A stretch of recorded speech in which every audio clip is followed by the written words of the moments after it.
ठीक है बेटा। तो आपका हिंदी है विषय सांवले सपनों की याद समस्या निवारण। तो आप ये बताएंगे कि आपने चैप्टर पढ़ लिया है, अब कहाँ पे क्या ऐसी चीज है जो आपके समझ में नहीं आ रहा हो, कुछ ऐसा बताएंगे आप, या आपसे क्वेश्चन हम करेंगे आंसर आप देंगे, या इस चैप्टर का सारांश हम सोच रहे एक बार आपको फिर से हम बता दें।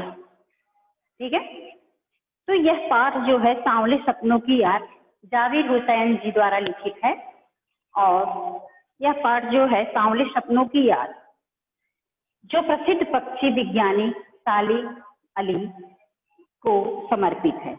यह लिखा तो किसने है, जावेद हुसैन जी ने लिखा है, लेकिन किसके याद में लिखा है, किसको समर्पित किया है, पक्षी विज्ञान के प्रसिद्ध सालिम अली जी को समर्पित है। यह चैप्टर आपका, यह संस्मरण जून 1987 में सालिम अली के मृत्यु के बाद डायरी शैली में लिखा गया है।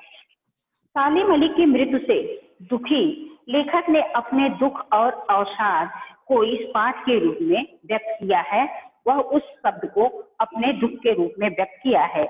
लेखक ने सालिम अली को पक्षी विशेषज्ञ होने के साथ साथ पर्यावरण प्रेमी भी माना है। वह पक्षी प्रेमी थे, यानी पर्यावरण से जो जिनको लगाव है वह पशु पक्षियों से भी प्रेम रखेंगे, प्रकृति से यानी उनको बहुत लगाव था, बहुत प्रेम था। तो सुनहरे पक्षियों के पंखों पर सांवले सपनों का एक झुंड सवार है। सांवले सपनों का एक झुंड सवार है। यह झुंड मौत की वादी में जा रहा है। यह मतलब सालिम अली के मृत्यु के विषय में वह लिखे हुए हैं कि यह झुंड मौत की वादी में जा रहा है, जिसमें सबसे आगे सालिम अली जी चल रहे हैं। यानी जब अर्थी चलती है, सालिम अली की मृत्यु हो चुकी है, तो यहाँ पे उनकी अर्थी जा रही है, उसके विषय में लिखा है। उस झुंड में सारी झुंड तो पक्षियों की जा रही है, यानी अर्थी में बहुत लोग जा रहे हैं, लेकिन उनमें सबसे अग्रणी कौन है, सालिम अली जी सबसे पहले हैं। वे अपने कंधों को सैलानियों की तरह अंतहीन सफर का बोझ उठाए हुए हैं। यह उनका अंतिम सफर है। यह उनका अंतिम सफर है। वे उस वन पक्षी की तरह विलीन हो रहे हैं जो अंतिम गीत गाने के बाद मौत की गोद में सो गए हैं, यानी वह चिर निद्रा में सो गए हैं, अब वह उठने वाले नहीं हैं। सालिम अली इस बात से दुखी थे कि लोग पक्षियों की नजर से देखते हैं, लोग पक्षियों को आदमियों की नजर से देखते हैं। वे झरने, पहाड़ों, जंगलों को भी इसी दृष्टि से देखते हैं, इसी दृष्टि से देखते हैं। ऐसे में वे इनके मधुर संगीत का अनुभव नहीं कर पाते हैं। यानी अगर हम किसी चीज का आनंद लेना हो हमको, तो हमको उसी चीज में रम जाना है, बिल्कुल लीन हो जाना है। जब हम लीन हो जाएंगे तभी उस चीज का आनंद हमको प्राप्त होगा। यस बेटा, आवाज क्लियर नहीं हो रही है? हेलो हेलो, सालिम अली आ रही है आवाज बेटा? सालिम अली इस बात से दुखी थे कि लोग पक्षियों को आदमी की नजर से देखते हैं, लेकिन वे झरने, जंगलों, पहाड़ों को भी इस दृष्टि से देखते हैं। ऐसे में वे इनके मधुर संगीत का आनंद, मतलब उसको इग्नोर करते हैं, अरे पक्षी तो है बोल रही है ना, ये झरना पहाड़ तो है, झरने में पानी गिर रहा है, कलकल की आवाज आ रही है, नहीं, लेकिन उसमें मतलब सालिम अली जी कहना चाह रहे हैं जब किसी चीज का भी हमको आनंद लेना होता है तो हमको इग्नोर न करके उस चीज को देखना चाहिए कि आवाज कैसी आ रही है, कहाँ से आ रही है, कितनी मधुर है। जब उसमें हम लीन होंगे, किसी चीज में के अंत में जाएंगे, तब हमको उसका असली पता लगता है। तो लेखक का मानना है कि इतिहास में पता नहीं कब कृष्ण ने वृंदावन में नाना प्रकार के रास रचाए थे। जैसे वहाँ की स्टोरी जो है आपको पता है कि वृंदावन में नाना प्रकार की क्रीड़ाएं हुआ करती थी, तो लोग उसमें बिल्कुल कृष्णमय हो गए थे, कृष्ण की लीला में बिल्कुल मगन हो गए थे। उनको अपने शरीर का, अपने खाने पीने का, घर का, किसी चीज का चिंता फिक्र नहीं था उनको, वह बिल्कुल उसमें लीन हो गए थे। कि कब मधुर स्वर कि मैं बंसी बजाई कि वृंदावन संगीतमय हो उठा, उस समय का वर्णन है। तो संगीतमय उठा। पर आज वृंदावन जाने पर यमुना का सांवला पानी सारे घटना की याद दिला देता है। कृष्ण की बांसुरी से उत्पन्न जादू से वृंदावन कभी खाली नहीं हो सकता। आज भी मतलब लोग वृंदावन में घूमने जाते हैं, करते हैं। वहां की काली नदी यमुना जो है उसे कालिंदी नदी भी बोलते हैं, तो काली है। तो वहां पे जो कृष्ण लीला का वर्णन है, वहां पे देखते हुए, यमुना को देखते ही उनकी लीला का अनुभव होने लगता है। मतलब याददाश्त सबकी मतलब ताजा हो जाती है कृष्ण लीला का गान। कमजोर शरीर वाले साली मलिक की मृत्यु लगभग 100 साल उम्र में हुई थी, यानी 90 से 100 वर्ष के बीच की उनकी उम्र आकी गई थी उनकी मृत्यु। ये सब क्वेश्चन वन वर्ड में भी आपको आते हैं कि साली मलिक की मृत्यु जब हुई थी तो उनकी उम्र कितनी थी, तो 90 से 100 के बीच। यहाँ पे लिख रहा है ना, कमजोर शरीर वाले साली मलिक की मृत्यु लगभग 100 साल की उम्र में हुई थी। तो उनकी मौत कैंसर से हुई थी, और ये भी हो सकता है कि उनकी मौत किस बीमारी से हुई थी, तो कैंसर की बीमारी से उनकी मृत्यु हुई थी। इस उम्र में भी उनकी आंखों की ज्योत अच्छी थी, जो पक्षियों की हिफाजत के लिए कटिबद्ध थी। वह इस उम्र में 100 वर्ष के होने तक भी उन्होंने पक्षी जगत में अपना ध्यान रखा और उसमें लीन रहते थे। वे अपनी मृत्यु के निकट तक पक्षियों के बारे में जांच पड़ताल करते रहे, यानी उनकी मृत्यु निकट आ गई लेकिन फिर भी उनका प्रेम पक्षियों से दूर नहीं हुआ, वह प्रकृति में लगे रहे। तो सालिम अली प्रसिद्ध वर्ड वाचर थे। सालिम अली एक प्रसिद्ध वर्ड वाचर थे, यानी पक्षी जगत के प्रेमी थे, वर्ड वाचर थे।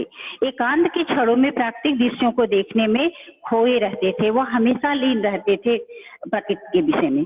वह एकांत में कभी ये नहीं महसूस करते थे कि मैं अकेला हूँ, मैं बोर हो रहा हूँ, मेरा समय क्यों पास नहीं हो रहा है। वो बिल्कुल अपने आप में लीन रहते थे पक्षी जगत में। तो प्रकृति में उनके लिए अपनी हंसती खेलती रहस्यमयी दुनिया थी। उनको बहुत आनंद आता था। हमको जो भी चीज रुचि से हम पढ़ते हैं, जैसे गद्य है, पद्य है, कोई कहानी पढ़ते हैं या व्याकरण का कोई पाठ है, जो चीज हमारी समझ में आ जाता है उसमें क्या होता है, हम लीन हो जाते हैं, वह बहुत ही अच्छा लगता है हमको। तो उसी प्रकार से यहाँ पे सालिम अली जी भी प्रकृति में बिल्कुल खोए हुए थे। वह पर्यावरण से बहुत ही प्रेम करते थे। वे पक्षी प्रेमी होने के साथ साथ पर्यावरण प्रेमी भी थे। वे केरल की साइलेंट वैली, वह केरल की एक पक्षी है साइलेंट वैली, को रेगिस्तानी हवा के झोंके से बचाने के लिए तत्कालीन प्रधानमंत्री चौधरी चरण सिंह से मिले थे। सालिम अली जी हमारे प्रधानमंत्री श्री चौधरी चरण सिंह जी से मिले थे कि जो केरल में साइलेंट वैली नाम की पक्षी थी, जो रेगिस्तान से हवा, जो रेत वाले हवा आती थी, तो उससे उसको उन पक्षियों को परेशानी होती थी, क्योंकि रेगिस्तान में पर बालू ही बालू है। आपको रेत रेत ही पड़ते हैं, रेत को बालू ही बोलते हैं बेटा, तो रेत ही उड़ते रहते हैं। इसलिए वह इनके बचाव के लिए उन्होंने प्रधानमंत्री जी से मिला कि कोई ऐसी व्यवस्था की जाए जिससे इन पक्षी जगत को कोई प्रॉब्लम न आए। उनकी चिंता देख मिट्टी की सोधी खुशबू का असर जानने वाले प्रधानमंत्री की आंखें भर आई। मतलब उनको बहुत मार्मिक दर्द हुआ कि यह इंसान भी एक इंसान ही है कि जो एक पक्षी के लिए इतना परेशान है। और आज नेता लोग क्या है, सिर्फ अपने अपने स्वार्थ में लोग लगे हुए हैं, अपने स्वार्थ सिद्ध करना चाहते हैं जहां भी जाते हैं। लेकिन यह प्रधानमंत्री से मिलते हैं किस काम के लिए, साइलेंट वैली नाम की वैली को रेगिस्तानी हवा के झोंके से बचाने के लिए, उस पक्षी को रेगिस्तानी हवा से बचाने के लिए। उनकी चिंता देख चौधरी चरण सिंह जी को भी बहुत चिंता होता है और उनकी आंखें नम हो जाती हैं कि हमारे इस धरती पर ऐसे ऐसे भी वीर सपूत पैदा हुए हैं जो मानव के लिए नहीं, पक्षी के लिए भी इतना परेशान है। आज न चौधरी चरण सिंह जिंदा हैं और न पर्यावरण प्रेमी सालिम अली। ऐसे में प्रकृति, पर्यावरण और पक्षियों की चिंता कौन करेगा। मतलब लेखक एक अपना विचार प्रस्तुत कर रहा है कि आज न तो चौधरी चरण सिंह ही हमारे जिंदा रह गए हैं और न ही सालिम अली जी हैं, तो इस प्रकृति जगत का ध्यान कौन इतना रखेगा। इसलिए लेखक यहाँ पे चिंतित हैं। अब सालिम अली की आत्मकथा का नाम, सालिम अली जो अपनी एक कथा लिखी थी, आत्मकथा, जिसका नाम था फॉल ऑफ ए स्पैरो। उस आत्मकथा का नाम था फॉल ऑफ ए स्पैरो। इसी बात से प्रसिद्ध अंग्रेजी साहित्यकार D.S. लॉरेंस की मृत्यु के बाद की बात याद आ गई। कुछ लोगों ने उनकी पत्नी, लॉरेंस की पत्नी फ्रीडा लॉरेंस से अपने पति के बारे में कुछ लिखने को कहा। जब उनकी मृत्यु हो गई लॉरेंस जी की, तो उनकी पत्नी फ्रीडा से लोगों ने कहा कि आप अपने पति के विषय में कुछ लिखिए, कुछ बताइए, उनकी विशेषता कुछ खास। तो उन्होंने फ्रीडा का जवाब था कि हमसे ज्यादा तो इस छत पे बैठी हुई गौरैया उनके विषय में जानती है। यानी वह पक्षी जगत के प्रेमी थे, पक्षी प्रेमी थे, प्रकृति प्रेमी थे, तो उनका समय ज्यादातर पक्षियों में ही व्यतीत होता था, उनकी देख रेख में, उनकी दवा उसमें उनका समय बीतता था। तो उसने कहा कि मैं ज्यादा तो नहीं कह सकती, लेकिन उनके विषय में इस छत पर बैठी हुई गौरैया जानती है। इस तरह लॉरेंस और सालिम अली दोनों ही प्रसिद्ध पक्षी प्रेमी थे। बचपन के दिनों में उनकी एयरगन से, सालिम अली जी की एयरगन से घायल होकर गिरने वाली गौरैया जीवन भर के लिए नई नई खोज और नए नए रास्तों की ओर ले गई। उनके एयरगन से, सालिम अली जी के एयरगन से जो गौरैया गिरी थी वह किस कलर की थी? आप लोग पढ़ चुके हो चैप्टर, किस कलर की थी? बोलिए, कोई अनम्यूट होके बोलेंगे आप? ब्लू ब्लू नीले। हाँ बेटा हिंदी, बेटा हिंदी हम, हाँ ठीक है, ब्लू तो मैं समझ गई, लेकिन आपको हिंदी में लिखना है ना, क्वेश्चन आप हिंदी में लिखेंगे, तो क्या लिखेंगे आप? नीलकंठ की गौरैया। हाँ, नीले रंग की, ब्लू, ब्लू यानी नीला, तो ब्लू यानी नीले कलर की गौरैया तो होकर गौरैया उन्हें जीवन भर के लिए नई नई खोज, नए नए रास्तों की ओर, जो वह वैसे ही मतलब खेल रहे थे, गुलेल होता है जिससे पक्षियों को मारते हैं, तो अपना वैसे ही कर रहे थे। तो उनके से जो होता है मारने वाला, उससे वो गौरैया को लग जाता है, नीले रंग की गौरैया को, और वह गिर जाती है उनके आंगन में। तो वह उसकी देख रेख करने लगते हैं। वहीं से उनका प्रकृति का प्रेम या पक्षियों के प्रति प्रेम उनका स्टार्ट होता है। तो उसी दिन से वे पक्षियों के विषय में रुचि लेने लगे। जिस दिन से वह नीले रंग की गौरैया उनके उससे गिर पड़ी, जो खेलते थे गुलेल, गुलेल बोलते हैं, पहले तो बंदूक वगैरह तो वैसी चीजें थी नहीं, तो गुलेल से पक्षियों को मारते थे, तो उससे वह गिर गई उनके आंगन में। प्राकृतिक रहस्यों को जानने के लिए नित नई ऊंचाइयां छूने लगे हुए। यानी हम जिस भी किसी चीज को प्रयास करते हैं, खोज करते हैं, तो उसके लिए क्या करते हैं, हम अपना बहुमूल्य समय देते हैं।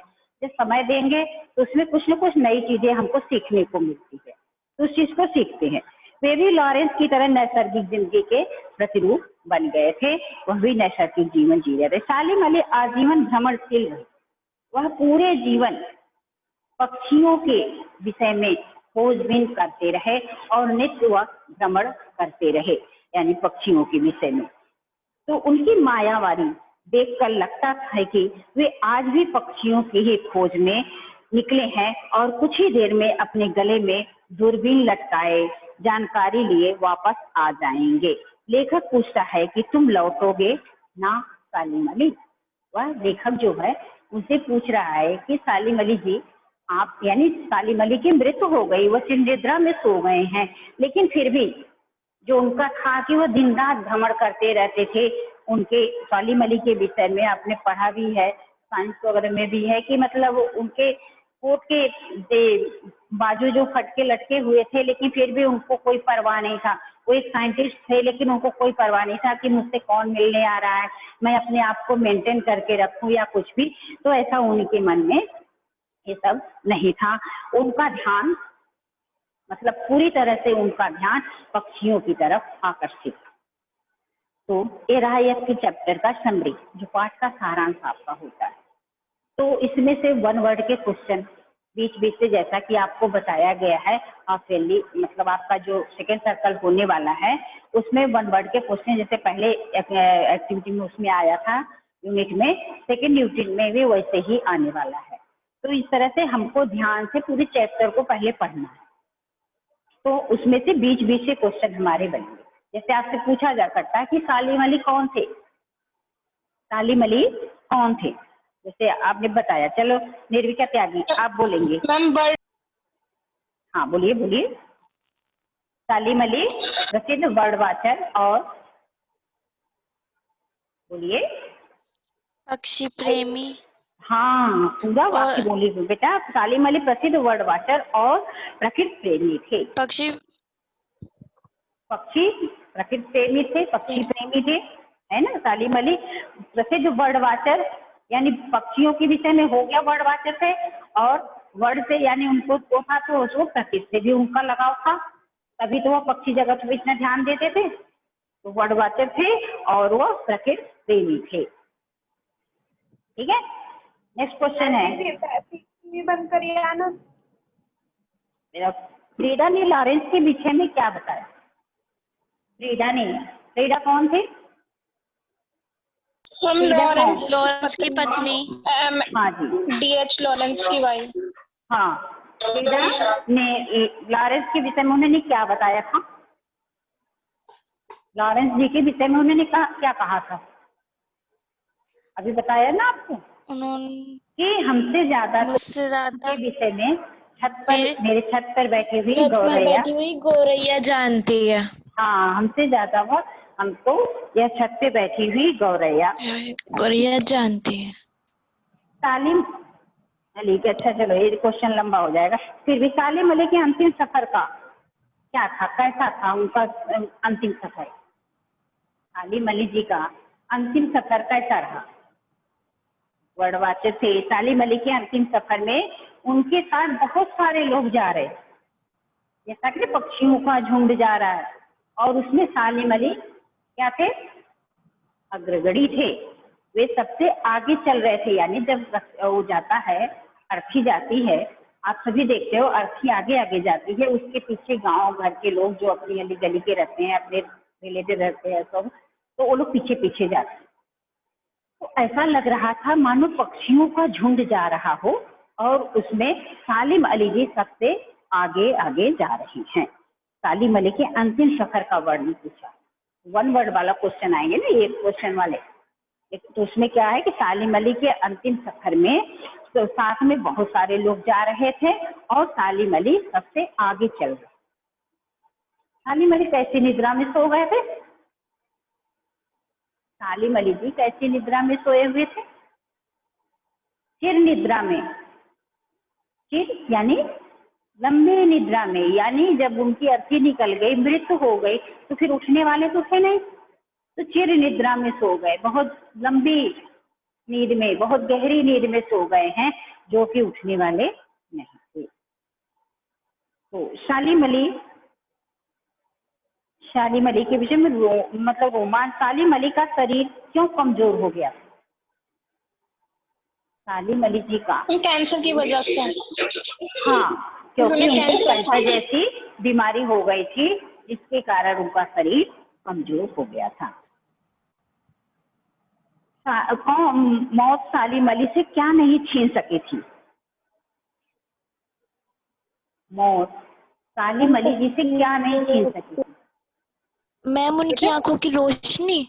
हाँ जी, हाँ, करेक्ट आंसर है कि सालिम अली ने उनकी आंखों से वह रोशनी नहीं छीन सकी थी जो पक्षियों की खोज और उनकी सुरक्षा के लिए वे तल्लीन रहा करते थे, उसके प्रति वे समर्पित थे। यानी प्रकृति ने मौत सालिम अली से क्या नहीं छीन, लास्ट मोमेंट तक उन्होंने पक्षी जगत में देख रेख करते रहे, भ्रमण करते रहे। कैंसर जैसी बीमारी होने के बाद भी वह पक्षी जगत में अपना समर्पण देते रहे हमेशा। इसलिए उनको था कि मौत सालिम अली से उनकी आंखों से वह रोशनी नहीं छीन सकी थी जो पक्षियों की खोज और उनकी सुरक्षा के लिए प्रति समर्पित, जो 24 घंटे उसमें ही लगे रहते थे। सालिम अली की मृत्यु किस आयु में हुई थी? सालिम अली की मृत्यु किस आयु में हुई थी? 90 से 100 हाँ, 90 से 100 के बीच ही हुई थी। 100 के बीच।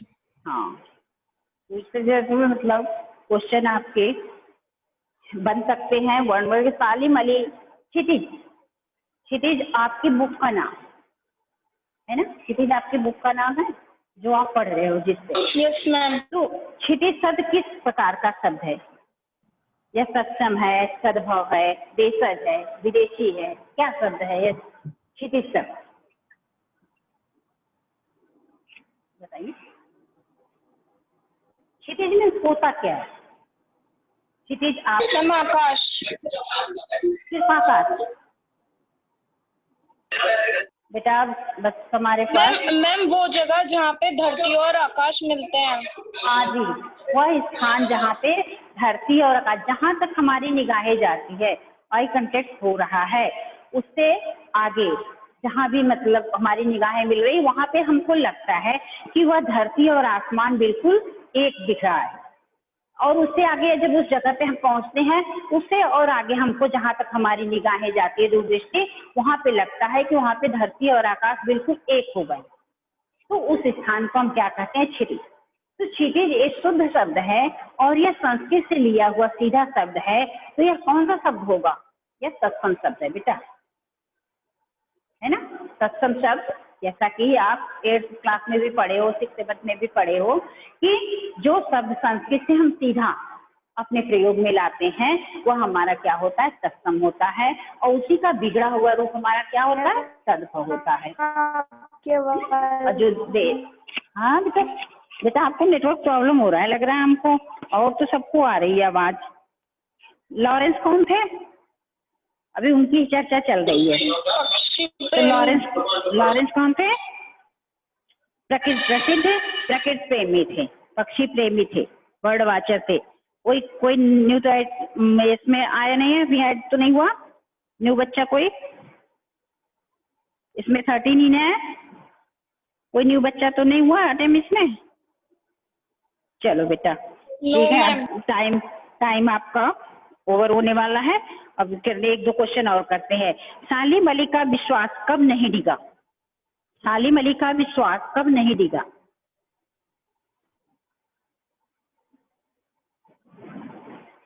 जिंदगी की ऊंचाइयों में सालिम अली का विश्वास जिंदगी की ऊंचाइयों में भी एक पल के लिए नहीं रुका।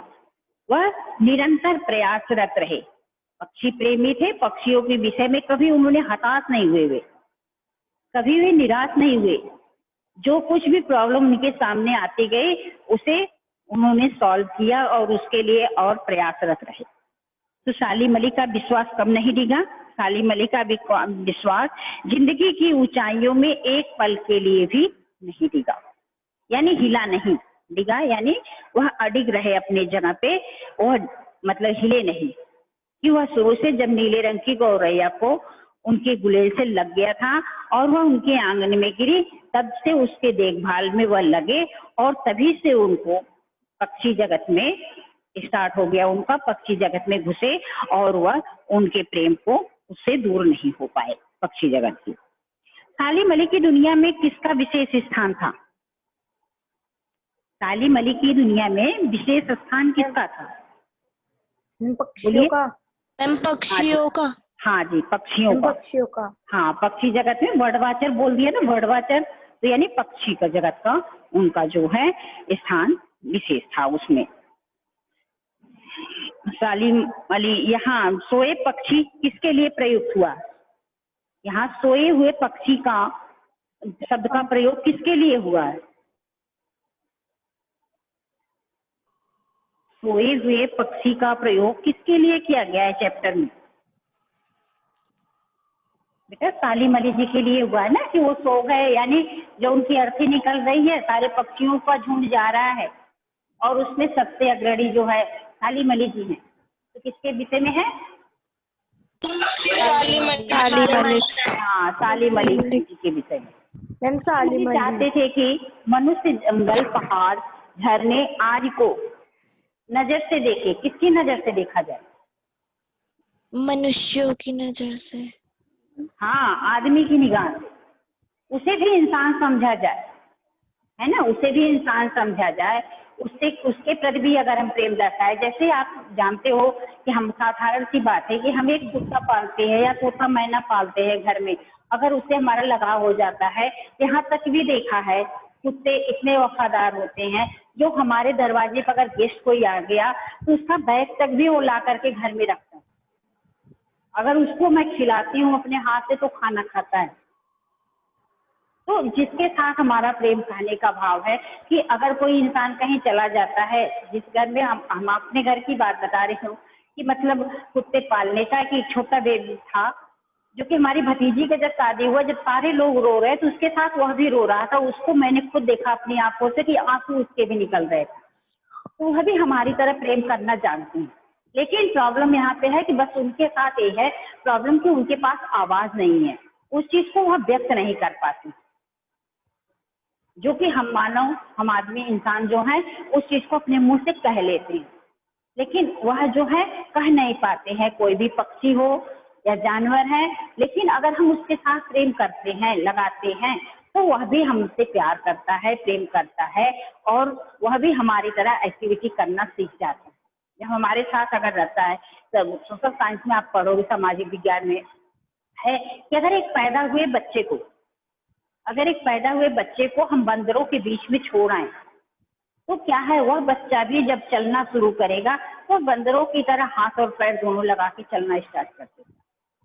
तो यानी हमारे उस पे प्रकृति का, वातावरण का बहुत प्रभाव पड़ता है। तो इसी प्रकार से साली मली जी भी प्रकृति में बिल्कुल रम गए थे। उनको न तो अपने शरीर का ध्यान था, न किसी बात की परवाह थी। वह पक्षी जगत में बिल्कुल एकदम डूबे हुए थे, पक्षी जगत में डूब चुके थे। उनकी आंखों की रोशनी मरते दम तक उन पक्षियों की खोज में लगा हुआ था। साली मली कहाँ विलीन होने वाले थे? वन में, पहाड़ में, प्रकृति में, गुफा में? प्रकृति में। प्रकृति में। ठीक है, हाँ। साली मली कहाँ विलीन होने वाले थे? प्रकृति में, क्योंकि उनका प्रकृति से ही अगाध प्रेम था।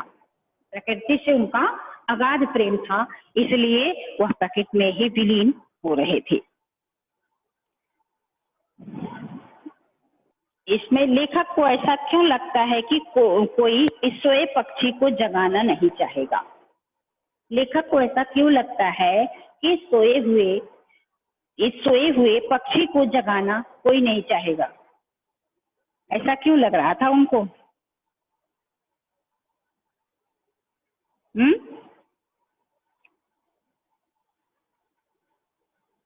भाई, क्योंकि वह चिर निद्रा में सो गए थे।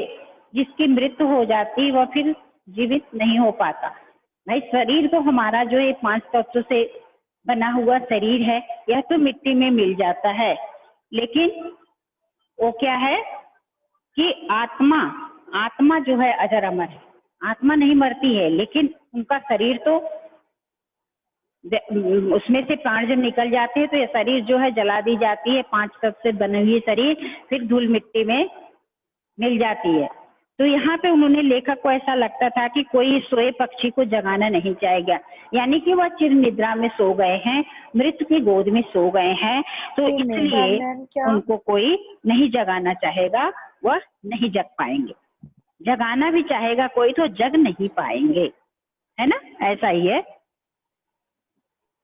उनकी आत्मकथा का क्या नाम था? साली मली जी की आत्मकथा का क्या नाम था? Fall of A sparrow. हाँ, उनके इसमें फॉल ऑफ ए स्पैरो, इनके प्रसिद्ध जो है साली मली की आत्मकथा का नाम था फॉल ऑफ ए स्पैरो। ठीक है, ठीक है बेटा। इसमें अब का रिवीजन हो गया। अब आगे के लिए आपको क्या चैप्टर चाहिए? व्याकरण मतलब स्टार्ट करें? हम आपको अलंकार समास तो बताया था, लेकिन कहिए आगे आपको क्या चाहिए, क्या समझना चाह रहे हो आप? जैसे रिवीजन चल रहा है, आपका कोर्स तो कंप्लीट हो गया है, तो रिवीजन में अगला पॉइंट हम आपको कल जैसे पढ़ाएंगे तो आपको व्याकरण का रिवीजन। व्याकरण का रिवीजन? मैम व्याकरण का revision. Yes ma'am, yes ma'am. तो समास और अलंकार है आपका, वो तो आपको लिखवाया था ना, सेकंड सर्कल का, पता है आपको? Ma'am yes ma'am. समास। चलिए ठीक है, कल का पॉइंट समास का ही रहेगा आपका। ठीक है, ठीक है बेटा। Okay ma'am. ठीक है, और फिर कोई न्यू ऐड तो नहीं हुआ इसमें? Yes ma'am. कोई आया न्यू बच्चा अटेंड हुआ? Yes ma'am. कौन है? मैम अश्मिता शर्मा। अश्मिता शर्मा, मैम अस्मिता 9th जी? भी। हाँ जी, 9th बी का ही 9th चल रहा। तो अस्मिता जी, इसके पहले आप नहीं थी? मैम थी वो, आपकी आवाज नहीं आई थी स्टार्टिंग में जब आप आज अटेंडेंस ले रहे थे तो। हाँ आज जी। का नहीं, आज की डेट से पहले, इसके बाद, इसके पहले भी